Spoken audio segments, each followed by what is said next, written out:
Gelap nggak ya? Nggak ya? Enggak. Yang penting logonya kelihatan ya. Sisan promosi. Baik, bismillahirrahmanirrahim. Assalamualaikum warahmatullahi wabarakatuh. Waalaikumsalam warahmatullahi wabarakatuh. Selamat siang, Sobat E-Kampus. Ini saya mendatangkan salah satu tamu istimewa dari E-Kampus Squad, Mbak Diah Fajar Nur Rahmah. Dipanggil Mbak atau dipanggil Ibu atau dipanggil Sis ini ya enaknya ya? Sis mulai. Mbak aja lah Pak Nang. Oh, Mbak ya. Ya memang lebih muda dari saya ini teman-teman. Mbak Diah ini apa ya? Ya itu dulu join ke GT tahun berapa ya? Tahun 2010. 2010. Sudah lama ya. 2010 berarti sudah 10 tahun lah. Satu dekade ya. Satu dekade lah kurang lebih ya. Satu dekade menemani. Gimana kabar? Sehat? Sehat, alhamdulillah Pak Nang. Pak Nang gimana? Ya, ini keringetan sih agak sumuk sih. Mudah-mudahan aman ya dari corona, dari apapun lah. Ini suasananya lagi kayak gini. Ya ini, jadi gini Mbak Diah, kayaknya biar nggak terlalu formal ya. Saya sebenarnya hanya pengen ngobrol-ngobrol. Kita mungkin batasin waktu deh. Ini jam berapa nih? Ini 10:30 kurang 10. 11. Ini ada timernya nggak sih?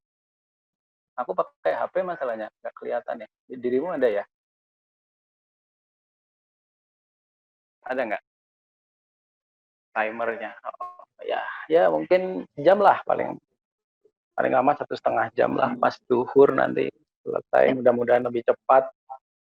Ya, terima kasih Mbak Diah sudah meluangkan waktu di weekendnya karena kalau nggak weekend katanya Mbak Diah ini sibuk sekali Sobat E-Kampus. Jadi saya juga cari waktu yang pas. Kalau saya sih nggak ada kerjaan tiap hari karena cuma di rumah jadi mandor termasuk ngawasi ujian. Ini lagi ujian anak jadi pengawas ujian juga. Multitasking. Multitasking. Sebenarnya dipaksa multitasking ya karena tuntutan profesi sebagai bapak-bapak, anak-anak lagi ujian, WFH ya. Mungkin nggak menangi, istilahnya nggak terjadi 100 tahun sekali sebenarnya. Suara jelas ya? Suara ya? Jelas Pak Nang. Oke, sip. Gambar juga clear, logo juga kelihatan. Penting itu ya Pak Nang. Makanya di bawah ada logo lagi itu. Tapi nggak tahu sih itu rekamannya kok, tapi logonya nggak ada warnanya ya, nggak apa-apa lah. 3 menit untuk basa-basi dulu. Mungkin saya kenalkan profil Mbak Diah Fajar ini, Sobat E-Kampus. Beliau bisa dibilang product owner dari solusi E-Kampus, khususnya di rumpun resource management system 1, karena memang di E-Kampus ini resource management itu terbagi menjadi 2. Ada cukup banyak knowledge yang beliau sendiri kuasai, jadi jangan malu-malu Mbak Diah, karena saya juga bisa dibilang walaupun apa ya supaya saya ada posisi lah di sini, saya walaupun saya senior beliau tapi saya yakin update informasi dan pengalaman implementasi kekiniannya lebih update Mbak Diah ini. Mungkin itu perkenalan sedikit ya, apa ya, tambahnya Mbak Diah ini mungkin spesifik di ini ya, di ranah untuk solusi anggaran, kemudian keuangan atau treasury, dan mungkin kalau nanti kita juga ada sedikit banyak diskusi tentang implementasi, ya, ceritakan saja Mbak Diah pengalamannya supaya Sobat E-Kampus yang memang belum atau ingin tahu bisa dapat pembelajaran dari sana. Oke, mungkin ini ada cukup banyak pertanyaan saya supaya Mbak Dia agak inilah ya. Ngomong-ngomong berapa lama ya Mbak Dia berkecimpung di dunia peranggaran dan perkeuangan ini? Maksudnya dunia anggaran, pengelolaan anggaran, perencanaan, pengelolaan keuangan di perguruan tinggi.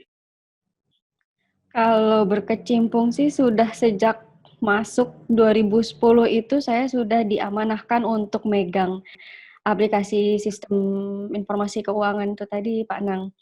Jadi ya dari awal masuk dari 2010, 10 tahun berarti sudah megang sistem informasi keuangan.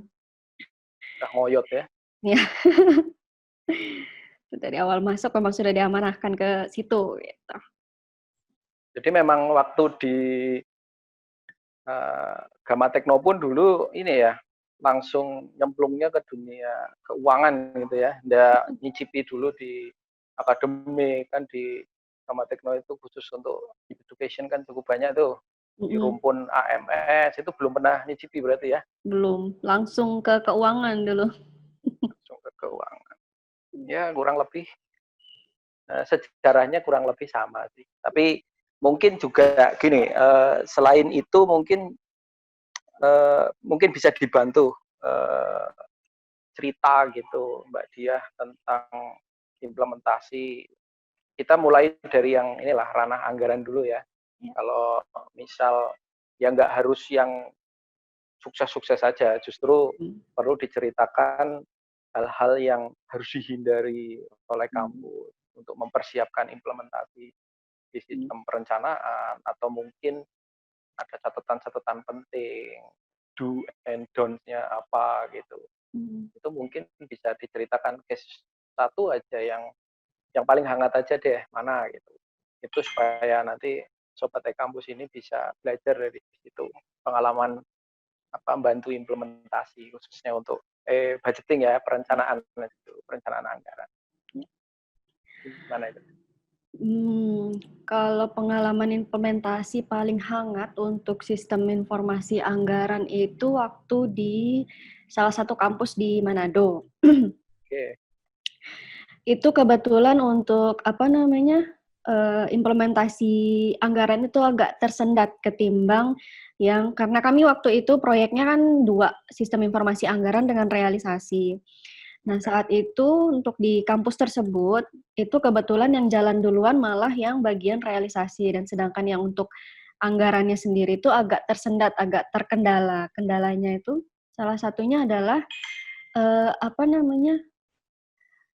tim atau ketua timnya atau pimpinannya itu masih belum memahami posisi sistem informasi anggaran yang kita kembangkan di sana gitu sehingga ketika kami minta atau ketika kami tawarkan bantuan untuk mendampingi implementasi di sana itu beliau masih kurang cepat responnya jadi masih memikirkan kita pakai aplikasi negara dulu gitu. Padahal sebenarnya posisi sistem informasi anggaran itu adalah sebelum teman-teman operator anggaran itu input data ke aplikasi-aplikasinya kementerian kayak gitu. Itu yang jadi salah satu kendala yang paling utama sih. Ada beberapa kendala lagi, cuma yang saya rasakan di sana itu adalah itu jadi tim atau bagian perencanaan ketua perencanaannya itu masih belum paham di mana sih posisinya sistem informasi anggaran kita ini gitu. Sistem informasi anggarannya.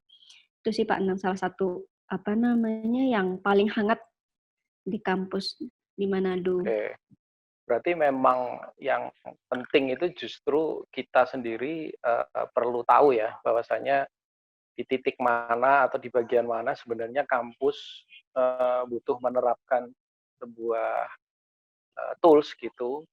Terlebih ketika ya memang kalau kita bicara ranah perencanaan, anggaran, keuangan, baik di Satker Murni maupun BLU, PTNBH juga pasti akan ada kaitannya dengan sistem-sistem yang ada di kementerian.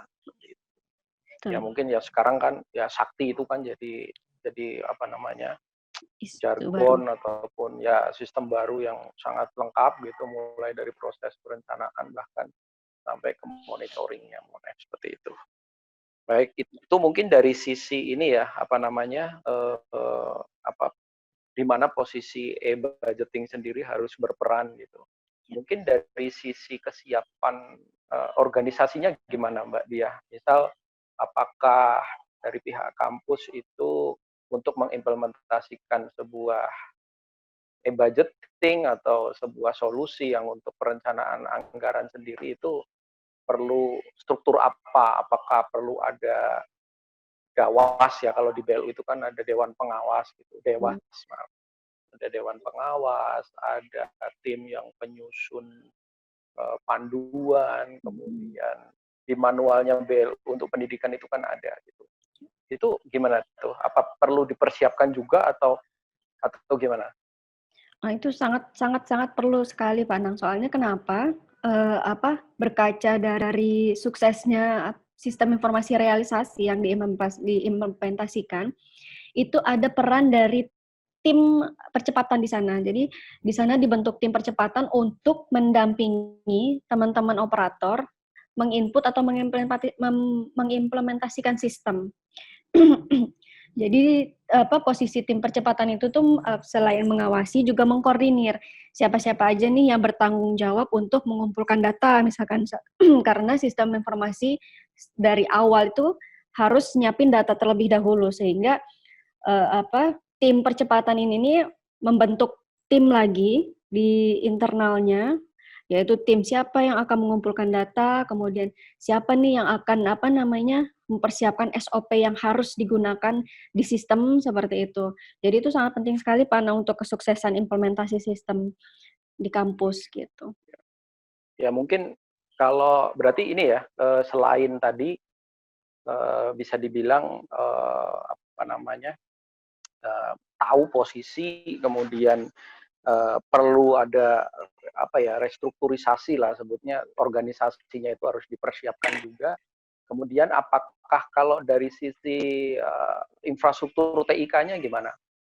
Kalau menurut Mbak Diah saja, misal apakah ya mungkin dari pengalaman sekian banyak yang Mbak Diah jalani, mungkin kampus-kampusnya secara infrastruktur sudah mature gitu. Tapi gimana nih pandangan Mbak Diah kalau misal ada kampus yang infrastrukturnya belum mature gitu? Karena ini kan butuh kolaborasi dengan unit sampai ke program studi untuk menginput rencana anggarannya dia gitu. Yang tadinya misal manual, Excel, atau pakai ADK, kirim-kiriman file, kirim ke email. Sekarang harus online, bisa dikerjakan dari rumah. Gimana nih dari sisi infrastruktur IT-nya aja? Untuk infrastruktur IT-nya itu juga perlu diperhatikan juga sih Pak Anang, berdasarkan pengalaman Yeah. kami juga, itu di salah satu kampus ketika infrastruktur itu tidak didukung oleh tim IT-nya, kadang ketika si operator itu bersemangat nih mau implementasi sistem, tapi Yeah. ternyata dari infrastruktur itu terkendala, ya lemot lah atau apalah, sehingga semangatnya tuh jadi down gitu. Jadi lama-lama tuh jadi ya sudahlah, menyerah sebelum bertarung seperti itu Pak Anang. Jadi memang sangat diperlukan sekali bantuan dari teman-teman IT juga untuk menyediakan infrastruktur yang baik untuk menjalankan sistem ini gitu. Supaya tidak terjadi teman-teman operator yang sudah semangat jadi loyo lagi karena kok lemot sih hanya kendala teknis seperti itu. Oh, Itu sih Pak Anang. oke. Itu dari pengalaman kami implementasi. Ya, ya.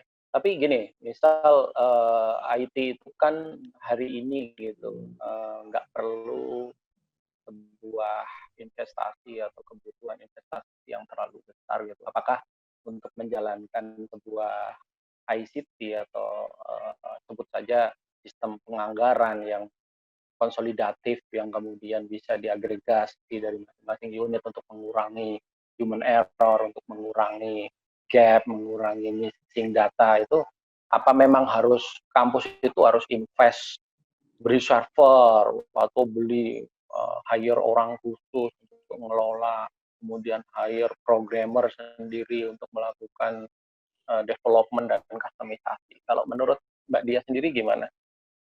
Harus seperti itukah atau bisa nih ya misal ya kan sekarang eranya pay as you go lah istilahnya ya kan, bisa cloud gitu, bisa sewa. Apa mungkin apa tidak dari pengalaman Mbak Dia mengamati kampus? Apa memang harus kampus yang tajir gitu, yang anak sultan gitu, yang duitnya banyak, harus belanja infrastruktur dulu untuk bisa mengimplementasikan kayak gini? Gitu.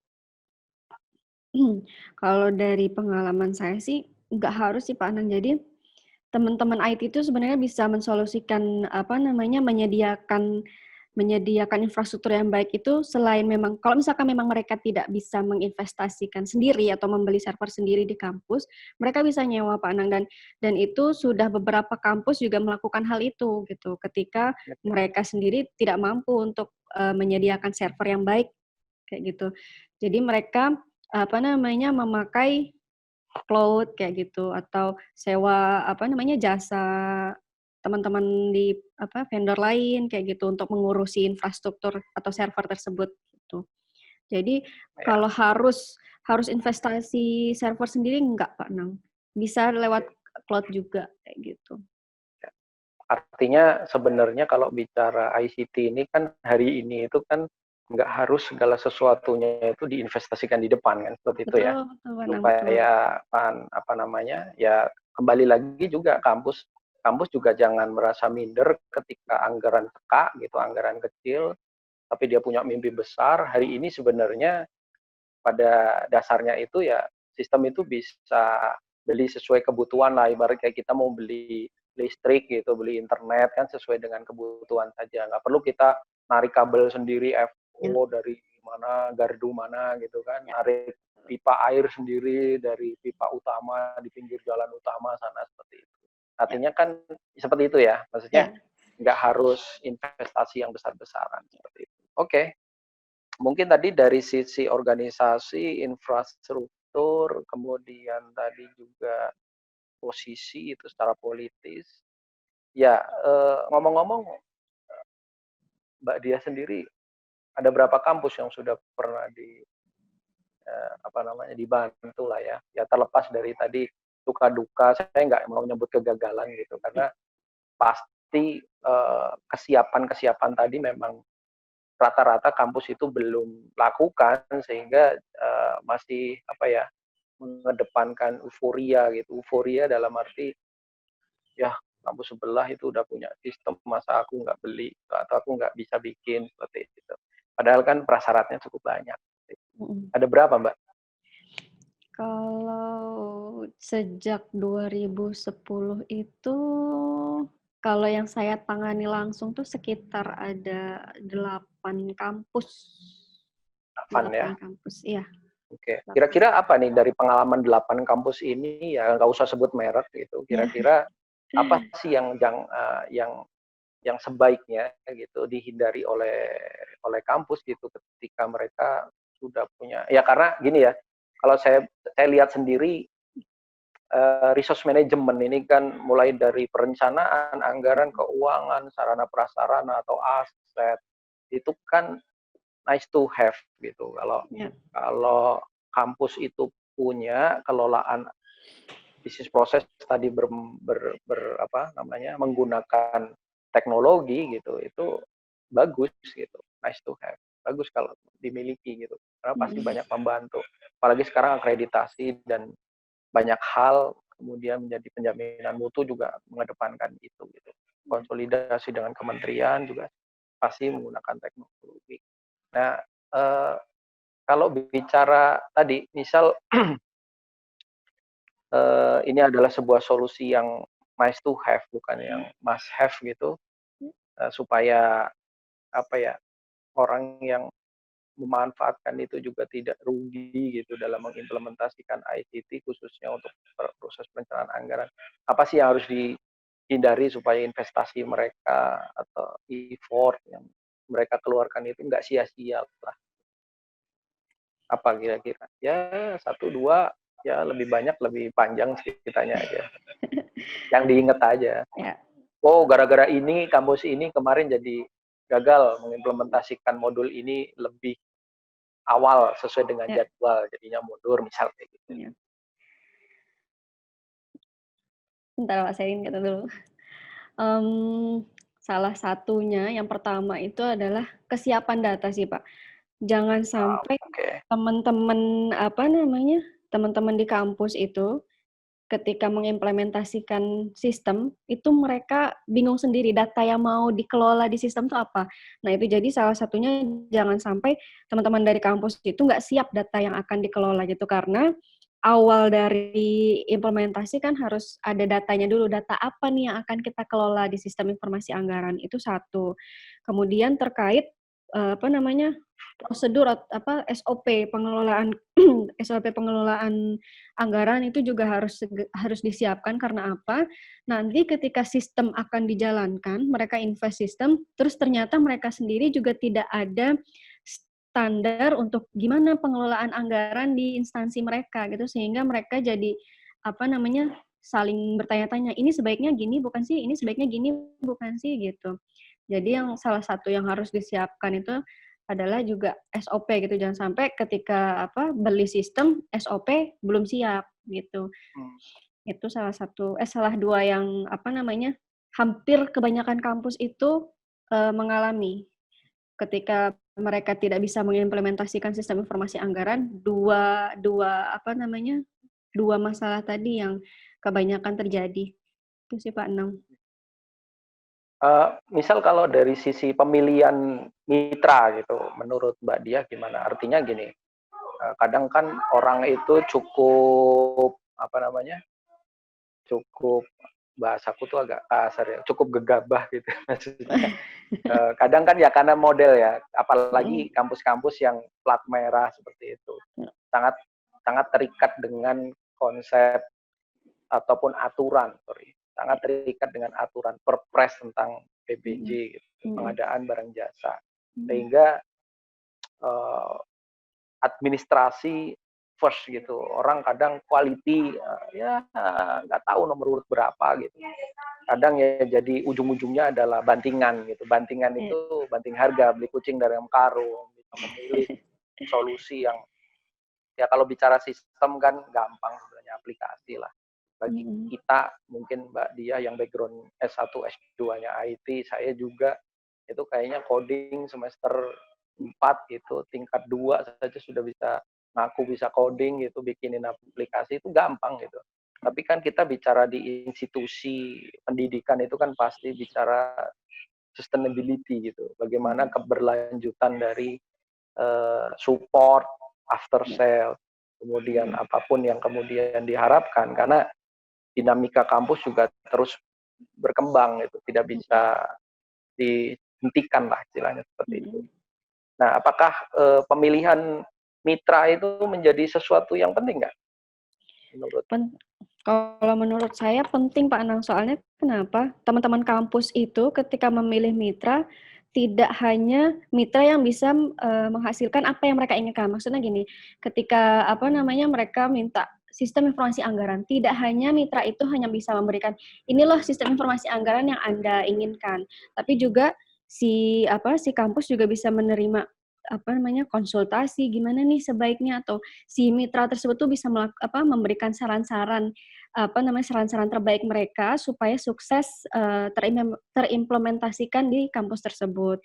Selain itu juga benar seperti kata Pak Anang, after sale-nya juga harus jadi ketika kontrak atau proyek itu sudah selesai, lalu apa yang akan diterima oleh kampus itu juga sangat penting gitu. Jadi teman-teman kampus sendiri tidak merasa istilahnya tuh sendirian atau takut ditinggal seperti itu Pak Anang. Jadi masih ada pendampingan dari mitra selama beberapa periode misalkan seperti itu, sehingga ketika nanti kampus sudah bisa sendiri untuk mengimplementasikan, barulah si mitra tersebut bisa tinggal gitu, seperti itu Pak Anang. Itu menurut pandangan saya dari beberapa klien yang saya tangani. Oke.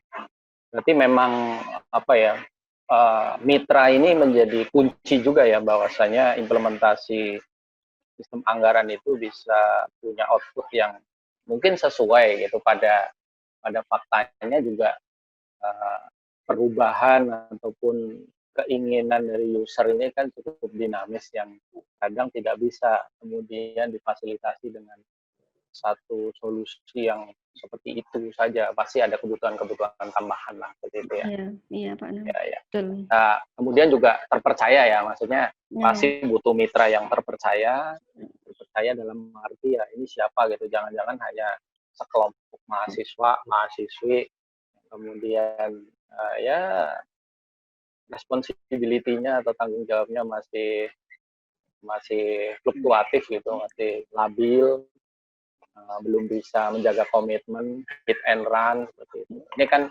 fenomena-fenomena yang sebenarnya cukup umum dari pengalaman saya sendiri juga menangani proyek-proyek IT itu ya seperti itu faktanya.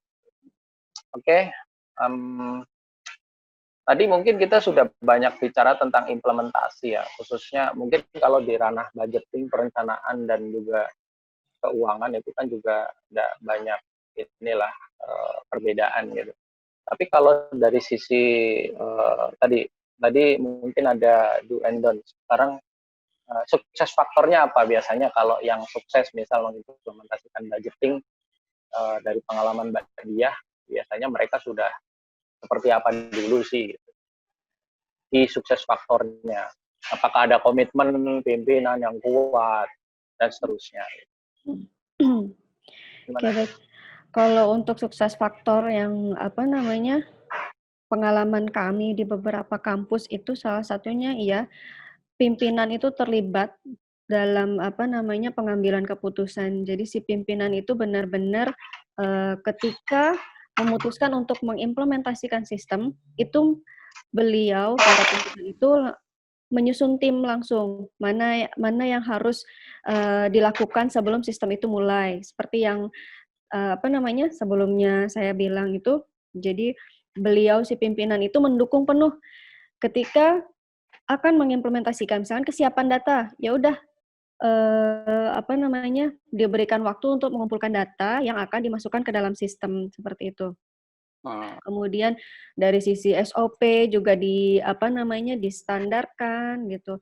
Jadi memang peran pimpinan itu sangat penting untuk menggerakkan teman-teman di bawahnya ya. Teman-teman operator kayak gitu. Itu salah satu kunci suksesnya.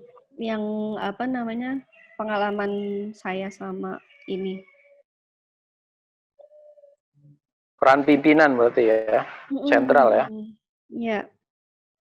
Kalau dari peran ini sendiri, kalau di kampus kan ada unit IT tuh, sebut saja ada kadang ada yang nyebutnya UPTTI, ada yang Puskom dan sebagainya. Seberapa peran mereka Bu untuk hal ini gitu?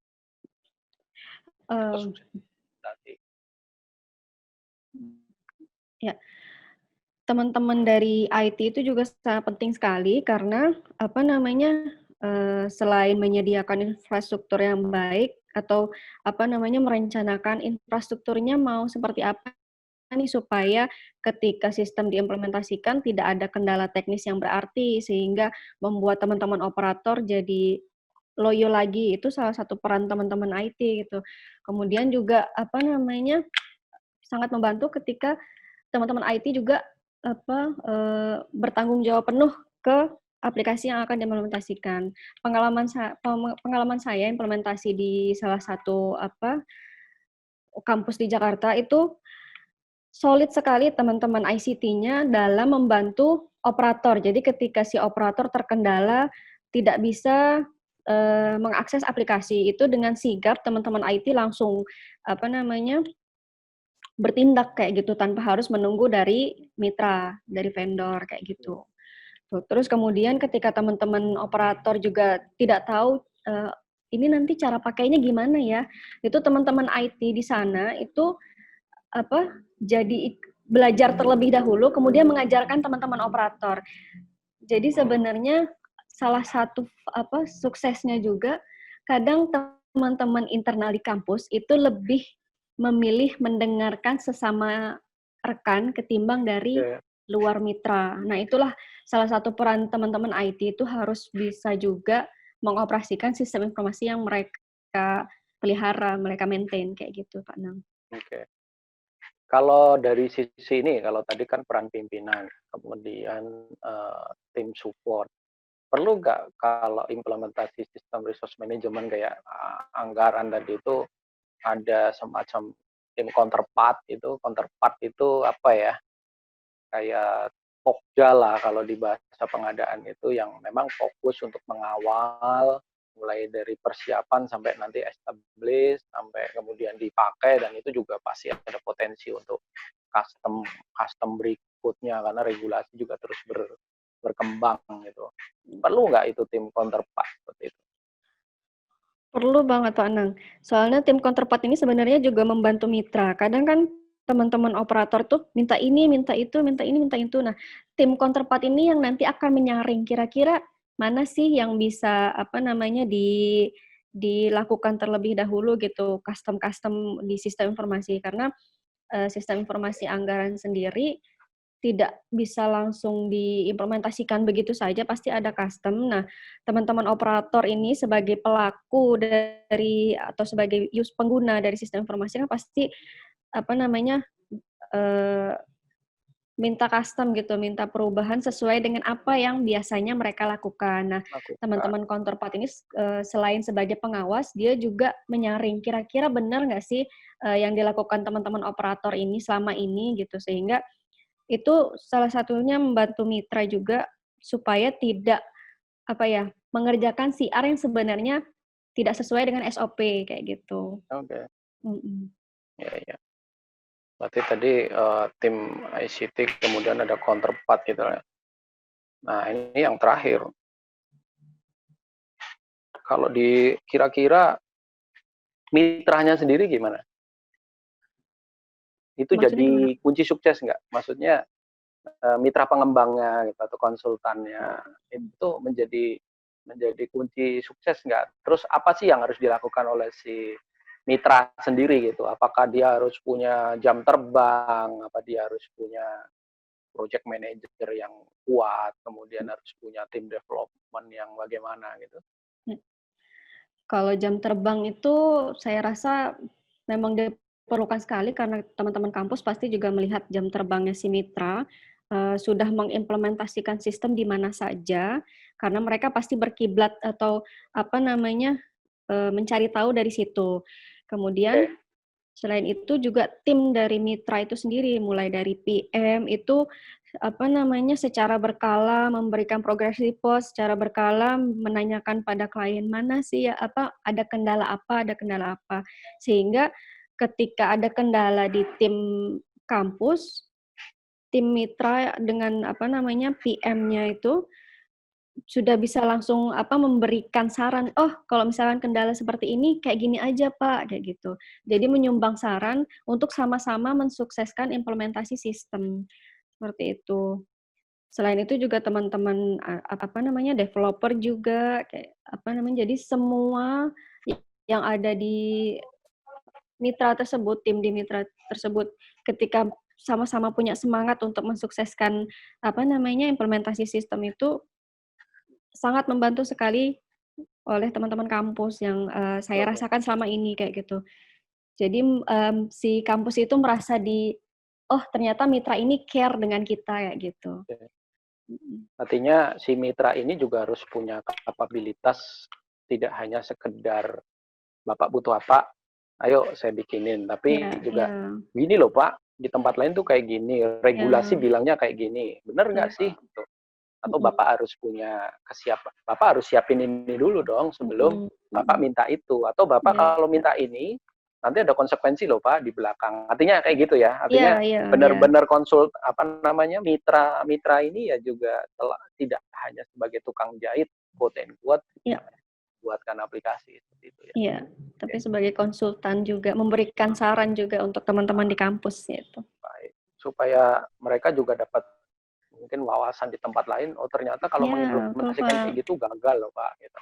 Atau Bapak nanti kesandung loh Pak kalau lewat sana, Bapak harus lewat sebelah sini nih. Karena ini sudah pernah kita coba. Gitu. Itu penting untuk disampaikan si mitra ini ya, mitra pengembang. Iya.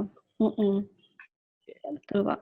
Kemudian ini mungkin tadi di sukses faktor. Kalau suka duka gitu, pernah dimarahin nggak timnya Mbak Diah dulu? di mana gitu. Kalau Mau tahu dimarahin, dibeliin duren atau itu kan sukanya, dukanya ada yang digebrak mejanya gitu. Loh, Anda harus nurut saya gitu. Saya yang bayar Anda misal seperti itu. mm-mm. Kalau suka dukanya iya pernah diomelin klien juga, terus apa salah satu yang bikin sedih itu adalah ketika tim atau pimpinan sendiri tidak mendukung adanya proyek itu gitu, sehingga Oke. kami atau tim operator sudah semangat mau mengimplementasikan tapi ternyata tidak ada dukungan. Begitu juga ketika tim operatornya malah yang nggak semangat karena tim operator berpikiran, aduh saya ini sudah banyak aplikasi kok nambah aplikasi lagi, sedangkan sebenarnya posisinya ini tidak menggantikan tapi memberikan atau mengakomodir hal-hal yang manual, yang biasanya manual itu tersistemkan. Itu jadi kadang yang kami tim mitra itu sudah semangat, ayo gitu, bisa pasti bisa, tapi dari pimpinan tidak semangat atau dari tim operator tidak semangat, akhirnya malah tidak terimplementasi dengan baik, dengan maksimal. Seperti itu sih Pak, itu dukanya. Kalau sukanya Ya, mungkin dikasih bingkisan atau diajak wisata kemana gitu. Iya, pernah juga diajak wisata oleh teman-teman ketika kami sukses saat itu mendampingi input data ke sistem. Waktu itu kebetulan yang yang sukses terimplementasi adalah sistem treasury-nya. Itu saya senang sekali dengan mitra yang solid. Jadi dari pimpinan mendukung, kemudian dari tim ICT-nya juga gercep kayak gitu, gerak cepat. Terus teman-teman counterpart, tim percepatannya itu juga, terus teman-teman operatornya masih muda-muda, kebetulan masih muda-muda sehingga ketika diajarkan cara mengoperasikan juga sudah langsung bisa gitu. Tidak terlalu lama. Berondong ya. Muda tuh Berondong. Gitu Pak. Jadi kami sebagai mitra itu jadi seneng juga ngajarinnya gitu. Akhirnya ya alhamdulillahnya terimplementasi sampai sekarang udah 2 tahun gitu Pak. Itu tim-tim yang gerak cepat, gercep, terus berondong-berondong itu pada dapat SK nggak sih biasanya dari pimpinan mereka? Dapat Pak, dapat SK. Jadi kebetulan waktu itu langsung diturunkan SK untuk fokus pertama kali itu untuk fokus input data ke sistem. Mana siapa yang mengumpulin data, siapa yang input gitu. Jadi dalam waktu itu tuh dalam waktu seminggu data yang akan dikelola di sistem itu sudah masuk semua, Pak. Itu saya apresiat sekali dengan tim di sana.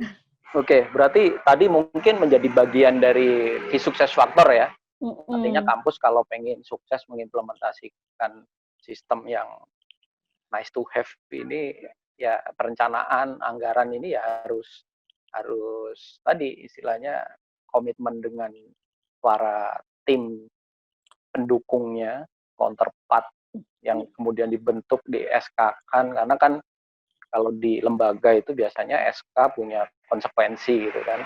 Ada konsekuensi rupiah yang harus dibayarkan, yang harus dikeluarkan, ya, tapi itu memang faktanya adalah menjadi kunci sukses implementasi ICT gitu, karena kadang mereka juga bukan orang-orang yang tanpa kerjaan gitu. Biasanya mereka juga orang-orang yang sudah ada job desk tertentu, tapi ini diberbantukan dulu ya sambil nanti dicarikan orang-orang baru. Kalau memang di titik tertentu itu sudah maksimal, akan dicarikan orang yang dedicated seperti itu. Itu cukup umum ya berarti ya. Jadi di kampus gitu. Terus oke, tadi ini sebenarnya pertanyaan berikutnya udah banyak tadi terjawab juga gitu. Apa sih yang harusnya kampus siapkan? Tadi kan berarti ada counterpart, ada komitmen pimpinan, ada SK, ada ya mungkin kalau duitnya banyak, ada infrastruktur harus disiapkan. Kalau memang kurang ya carilah penyedia atau mitra yang menyediakan solusi sewa gitu, kayak kampus gitu kan, kampus kan juga siapkan sewa apapun solusinya gitu, baik yang must have maupun nice to have tadi. Oke, kalau menurut Mbak Dia sendiri, kampus sendiri itu sebenarnya kenapa sih harus pakai sistem dulu nih? Kita belum bicara sebuah manajemen perencanaan. Tapi kenapa sih kampus kemudian harus pakai sistem gitu, nggak manual, pakai tulis tangan, kemudian Excel lah setidaknya, itu kan digitasi saja, tapi belum sistem. Kalau sistem kan sudah pasti melibatkan peran banyak orang, ada dilakukan secara online gitu. Kenapa tuh? Apa namanya? Jadi kalau pakai sistem itu sebenarnya salah satu yang apa namanya tersolusikan adalah menghindari human error. Kadang ketika apalagi untuk data keuangan sendiri kan pasti banyak sekali, sehingga apa namanya ketika sudah lelah kan pasti ada kemungkinan human error seperti itu, sehingga ada selisih nanti dan mereka harus mencari lagi selisihnya di mana. Itu apa namanya salah satu kesalahan yang berulang ketika apa namanya menggunakan manual gitu. Nah, itu salah satunya kenapa kita harus pakai sistem sih, Pak. Kalau masalah ini kebutuhan pakai sistem kan pasti, kalau pakai sistem pasti kan tadi ya human error sangat minimal, walaupun tidak menjamin zero, tidak menjamin hilang semuanya, karena memang ya sistem itu juga masih dijalankan oleh manusia gitu. Tapi setidaknya itu sudah menghilangkan redundansi, kemudian menghilangkan extra time untuk kemudian nanti juga ada konsekuensi rupiah juga pastinya gitu. Kalau dari sisi pemakaian sistem ini efisiensi secara waktu, secara resource lain, ke uang sendiri atau biaya itu ada nggak? Kalau secara resource sendiri iya, jadi meminimalkan resource yang akan digunakan. Kemudian dari sisi efisiensi waktu itu juga sangat signifikan sekali. Jadi ketika ini salah satu cerita di kampus lain, mereka ketika menjalankan secara manual untuk proses keuangan, itu mereka harus menunggu berhari-hari sampai final verifikasinya. Ketika mereka sudah menjalankan dengan sistem, itu jadi terpangkas banyak sekali, Pak Nang. Karena apa? Karena ketika manual itu harus ada pejabat yang memverifikasinya di situ gitu. Tapi ketika sudah tersistem, ketika pejabat ini yang mobilitasnya tinggi, itu bisa dengan mudah meng-approve dari mana saja dengan menggunakan sistem seperti itu. Jadi proses verifikasi yang sebelumnya panjang, harus menunggu lama, harus menunggu ketersediaan si pejabat tersebut gitu. Jadi terkurangi gitu. Itu salah satu yang bisa dirasakan oleh teman-teman di kampus. Mbak, ada nggak pernah mencatat kecepatannya gitu dari sisi efisiensi tadi, misal yang tadinya harus menunggu pejabat sampai ke mejanya lagi berapa hari gitu, sehingga sekarang hanya butuh waktu berapa menit atau berapa jam seperti itu. Ada pengalaman angka gitu, supaya karena kadang kita ini teman-teman sobat kampus nanti supaya dapat bayangan gitu. Ketika sistem menjalankan sistem itu efisiensinya akan terlihat dari sisi efisiensi durasi atau rupiah kayak gitu. Ada nggak pernah? Ya mungkin nggak eksak banget gitu, tapi kira-kira gitu. Oke, baik, biasanya yang kebetulan baru-baru ini yang hangat kami implementasikan itu, mereka harus menunggu sekitar 2 minggu karena biasanya pejabat tinggi itu ketika dinas juga tidak sebentar kayak gitu.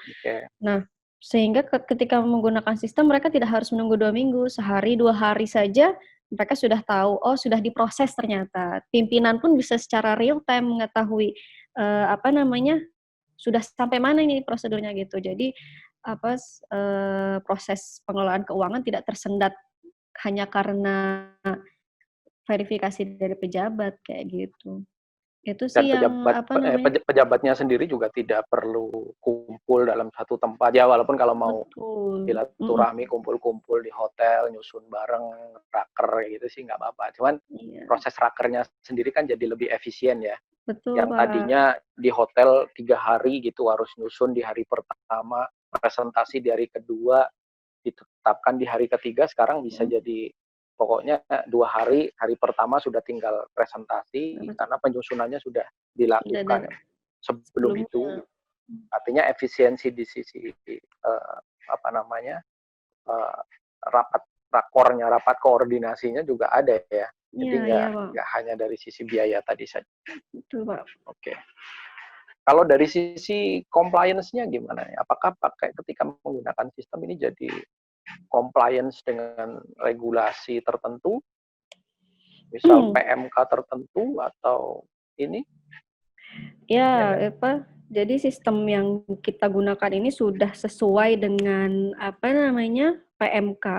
Ya, beberapa peraturan juga sudah kami sesuaikan sehingga teman-teman dari kampus sendiri tidak perlu khawatir terkait BISPRO-nya gitu karena kami sudah menstandarkan sesuai dengan PMK. Jadi mulai dari penyusunan data-data master sampai ke pengelolaannya itu sudah kami sesuaikan dengan PMK. Jadi sudah bisa dibilang 80% lah sudah comply dengan BISPRO di kampus.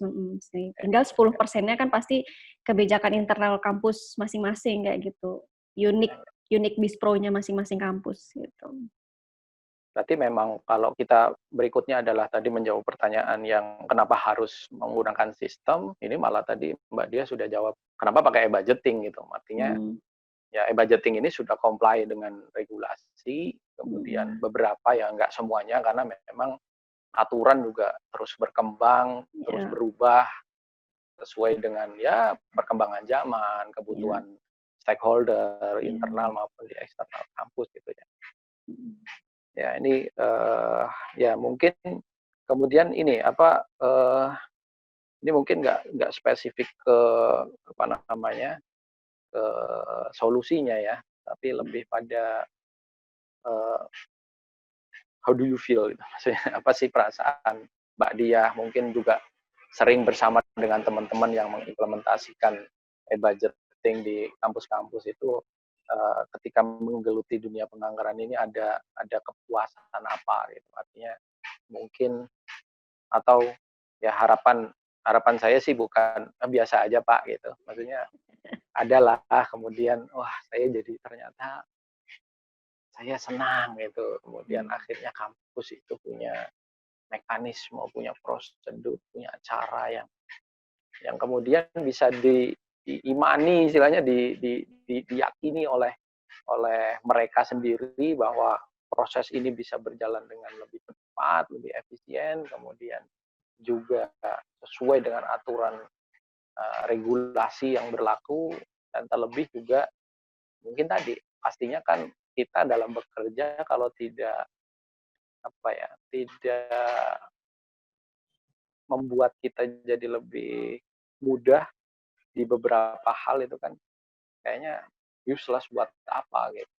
Nah artinya ada perasaan itu nggak? Perasaan exciting atau apalah itu. Perasaan yang pertama saya rasain sih kalau misalkan mau mengimplementasikan itu adalah tertantang. Karena pasti teman-teman di kampus punya masalah-masalah mereka sendiri dan tidak bisa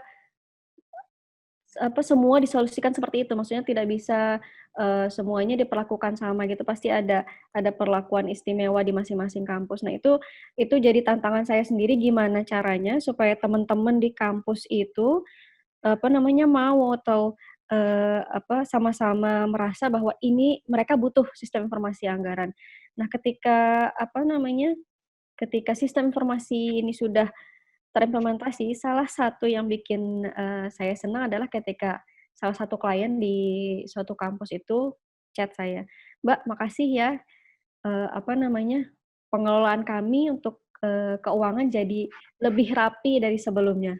Gitu, Pak. Itu yang saya rasa, oh, saya jadi memberikan sedih ya loh. terharu. Sedihnya itu maksudnya saya terharu. Bukan terharu sedih, terharu. Jadi seperti kami bisa bantu gitu, tidak hanya sekedar ini loh barang Anda, tapi juga memberikan kepuasan pada si mitra tersebut gitu, pada kampus tersebut. Oke. Jadi memang ya ini memang sudah jadi level yang berbeda ya. Kadang kan ya kita bercermin dari pengalaman implementasi memang di e-kampus sendiri. Kadang kita di e-kampus sendiri itu sudah pada level yang tidak basic lah dalam Ya. mengimplementasikan sebuah sistem, tidak lagi pada level kepuasan mendasar gitu, yang mana Ya. ya sudah dikerjain, kemudian dibayar istilahnya yang menjadi hak kita atas kontrak yang terjadi, that's it gitu. Tapi memang ada kepuasan level berikutnya yang kemudian menjadi parameter kita sendiri bahwa ya kami nggak cukup dengan hanya sistem itu dipasang, kemudian dilatihkan, kemudian dipakai pada saat sosialisasi, dipakai sesaat, habis itu kami dibayar sesuai dengan kontrak, sudah, bye-bye, kick and hit and run lah bahasa saya itu. Sudah dibayar sesuai dengan effort yang kita keluarkan, ya sudah gitu. Urusan lu mau jalanin ya terserah, enggak juga ya terserah gitu.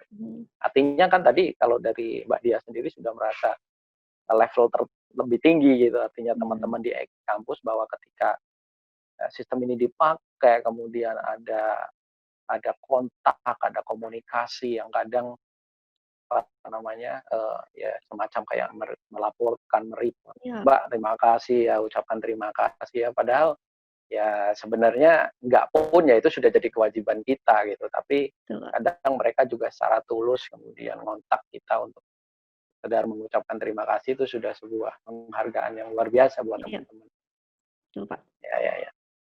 Ada perasaan lain selain terharu tadi kan sebenarnya panjang-panjang saya ceritakan sebenarnya terharu intinya. Nah, levelingnya itu, level terharu itu beda sama level ketawa yang asik bayar gitu. Terharunya itu karena kita dikontak, kadang kita juga wah lifetime, seolah-olah kayak lifetime warranty gitu ya. Jadi orang garansi seumur hidupnya kampus gitu, dan seumur hidupnya kampus gitu, bahwasanya kita membantu untuk mereka selalu mencapai pencapaian yang lebih. Mungkin tidak perlu membandingkan dengan kampus sebelah, tapi bandingkan saja dengan pencapaian sebelumnya. Kalau kampus mencapai sebelumnya level 5, ya harus dicapai 6, 7, 8, 9, sampai 100 enggak. Kalau ada 101 ya capai 101, 102 terus. Intinya musuhnya mereka adalah pencapaian mereka sebelumnya. Itulah standar mutu sebenarnya. Kalau dalam konsep, saya cerita sedikit tentang manajemen mutu itu nggak ada parameternya. Yang namanya indikator manajemen mutu itu ya basic. Kalau kita capek di situ, apakah sudah kita berhenti di situ? Enggak. Mutu kita harus selalu ditingkatkan. Apakah, oh ya sekarang kita hanya melayani 1, 2 kampus gitu. Tapi yang next level adalah ya kita tebar kebaikan ini untuk kebaikan di level-level kampus yang lain gitu. Ya salah satu misi kampus sendiri kan ya tadi meningkatkan harkat dan martabat, kalau bahasa ini ya, harkat dan martabat kampus ya. Kampus kecil jangan minder gitu. Nggak haruslah kampus-kampus besar yang bisa melakukan hal-hal yang tadi kayak Mbak Dia ceritakan gitu. Tapi kampus kecil selama dia punya mindset, punya pola pikir, punya cita-cita maju, pasti nanti akan dibantu oleh teman-teman seperti itu. Ya. Wah, nggak terasa udah sejam lebih ya. Sejam. Iya, Pak. Pantesan saya udah mulai lapar. Wah, sama, Pak. Oh gitu ya. Oke, kita makan pesan sendiri-sendiri ya. Oke, mungkin itu tadi sih sebenarnya pertanyaan terakhir ya. Saya juga nanti next untuk topik berikutnya tentang treasury mungkin, karena kan pengalaman implementasi perencanaan anggaran itu pasti berbeda lah dengan pengalaman di dunia keuangannya sendiri, karena keuangan nanti kan ada kaitannya dengan apa namanya pihak eksternal baik horizontal maupun vertikal, KPPN, urusannya dengan apa namanya yayasan kalau itu ada di swasta. Nah, ini kan seru ini kalau nanti kita bahas lebih lanjut di topik treasury gitu. Mungkin saya simpulkan beberapa hal Mbak Dia kaitannya dengan diskusi kita siang hari ini. Yang pertama tentang ya tadilah apa sih yang perlu dipersiapkan oleh kampus ketika ingin mengimplementasikan sebuah sistem budgeting gitu. Yang pertama adalah tentang regulasi, perlu ada aturan, perlu ada kebijakan yang kemudian ditetapkan supaya kampus juga punya koridor, nggak seenaknya sendiri gitu, karena kan pasti organisasi itu punya aturan seperti itu. kemudian tim khusus, tim percepatan, kemudian juga infrastruktur ini tidak harus investasi di depan, karena saat ini kan juga banyak ada mitra-mitra yang memang sekaligus menyiapkan infrastrukturnya, ada juga yang spesifik menyiapkan infrastruktur nanti secara sistem juga sendiri, tapi juga ada yang bundling istilahnya antara sistem dengan infrastruktur menjadi satu, seperti itu.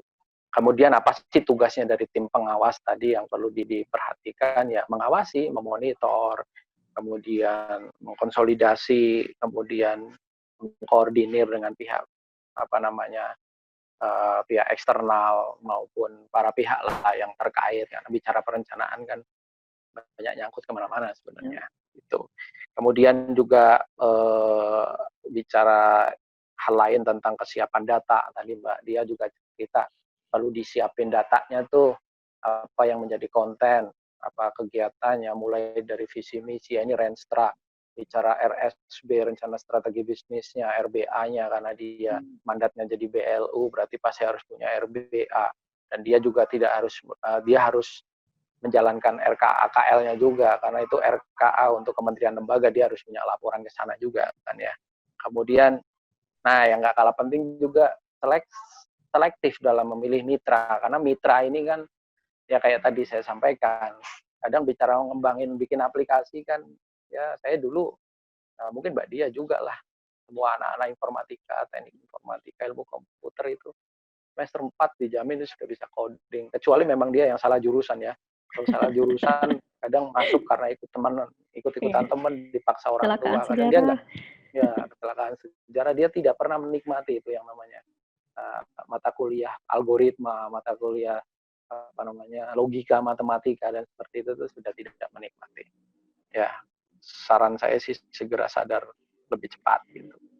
Kemudian sukses faktornya tadi kesimpulannya adalah peran pimpinan yang berkomitmen, pimpinan yang punya visi misi yang jelas, tidak hanya orientasi proyek, tapi dia pasti menjadikan ICT ini sebagai kendaraan dia untuk menuju goals dalam visi dan misi dia selama minimal 5 tahun lah. Pimpinan ini memimpin organisasi seperti itu. Kemudian tim ICT-nya harus sigap, harus berondong nggak? Nggak ya Pak, okay. Nggak perlu Pak. Ya, oke. Ya, tapi tim ICT kalau menurut saya ini, saya pengalaman saya yang lebih lama ya. Jadi kalau tambahan tadi di sukses faktornya, memang tim ICT itu tidak harus yang tahu coding sebenarnya. Tapi kalau tahu itu bagus. Tapi yang paling penting adalah manajemen ICT, karena tata kelola itu jauh lebih penting. Kalau dalam perannya kampus loh ya. Kalau kampus memang mau menjadi produsen, memproduksi, fine, nggak ada masalah. Boleh, tapi saran saya fokus saja. Kampus itu fokus saja ke Tridharma Perguruan Tinggi, urusan IT sudahlah, cari mitra saja. Cari mitra yang capable, cari mitra yang punya pengalaman bagus, punya track record yang tidak diragukan, seperti itu. Kemudian tadi tim ICT yang sigap, kemudian juga mau untuk belajar duluan gitu, belajar terlebih dahulu supaya dia bisa ngajari. Jadi kadang kan memang ada kampus-kampus yang lebih trust terhadap orang-orang di internal mereka, ada juga yang ya kadang dukun istilahnya nggak kondang di kampungnya. Ya. Itu ada juga. Jadi ya Indonesia kan Bhinneka Tunggal Ika, jadi macam-macam aja. Yang berikutnya counterpart. Oke, konsultan tadi, pilih konsultan yang kredibel, yang punya track record bagus, punya pengalaman. Kalau bisa juga konsultan yang produknya natif. Menurutku ya, natif itu maksudnya dia bukan broker gitu. Jadi dia memang produsen, dia memang tahu bisnis prosesnya, dia bisa custom, dia bukan broker, bukan yang jadi perantara gitu, karena itu akan menjadi masalah sendiri dalam implementasi nantinya. Kemudian SK, ya SK ini penting, sukses faktor juga ini. SK untuk tim ya tadi ya Mbak Dia ya, untuk tim yang mengimplementasikan supaya tim ini juga bisa jalan tenang gitu ya. Biasa kan kadang orang kan ada sebagian yang orientasinya kan beda-beda orang hidup itu. Kalau di teori Maslow ya, itu kan ada levelingnya tuh. Kalau yang masih pada leveling yang tadi orientasinya adalah untuk urusan kebutuhan dasar gitu ya pasti dia orientasinya di situ. Tapi ada juga yang kebutuhannya sudah ya bukan masalah kebutuhan pokok, kebutuhan dasar. ya udah butuh pengakuan, itu sudah ada di level yang di atasnya, seperti itu. Kemudian sejarah tadi cerita juga Mbak Dia tentang suka dukanya. Ya sukanya pasti diajak jalan-jalan, ya kan. Kalau pas, saya juga dulu kalau waktu masih suka kemana-mana itu ya senang. Selesai implementasi menjelang balik ke Jogja itu kita kuliner yang spesifik, datang ke spot-spot yang Instagramable atau apalah. Kalau dulu nggak ada Instagram. Saya waktu belum itu apa ya? Ya pokoknya foto aja buat narsis aja buat teman-teman gitu. Gue udah di bandara ini nih, gue udah ke pantai ini nih, yang pantainya bersih dan sebagainya. Sukanya juga ada tadi ya operator berondong-berondong ya. Betul Pak. Ya, dia suka yang berondong. Aduh. Ya, tadi counterpartnya juga sigap, enak gitu, senang untuk diajak. Kemudian dukanya juga ada gitu. Dukanya ya kalau kita ketemu memang dengan kampus yang semangat tinggi untuk ini pemanasan, terlalu panas di depan gitu. Maksudnya kadang dia juga sudah terdistraksi dengan mau ganti rektor, dia mau purna tugas, kemudian sudah nggak fokus ke sana. Jadinya ya sudahlah yang penting selesai dan sebagainya. Kadang ya itu kita ketemu juga kan memang dengan karakter-karakter kampus yang kayak gitu. Nah ini yang kadang juga jadi sedih gitu ya. Itu ciri bahwa kita itu levelnya udah berbeda, bukan wah leleh luwe gitu. Yang penting saya dibayar, udah nggak. Tapi bagaimana sistem kita dipakai itu menjadi standar gitu. Standar yang harus kita terapkan. Pimpinan, terus staffnya jadi nggak semangat. Sebenarnya staff itu di mana-mana semangat selama dia punya benefit gitu. Ketika dia dapat SK tadi pasti dia punya benefit, pasti dia semangat. Masalah nanti dia tergopoh-gopoh, harus belajar hal yang baru, kemudian dia harus lembur dan sebagainya. Saya pikir itu terobati dengan SK. Gitu. Apalagi kalau dia ditambah orang, gitu kan, ngajari orang, ditambah tim, teman gitu lah untuk bareng-bareng merasakan tadi apa namanya tools baru, merasakan ekosistem baru untuk merencanakan sebuah anggaran di kampusnya dia seperti itu. Dan yang terakhir mungkin tadi ya kenapa sih harus pakai sistem? Kenapa juga harus pakai budgeting? Ya, itu salah satu, salah dua, salah tiganya itu ini menghindari human error.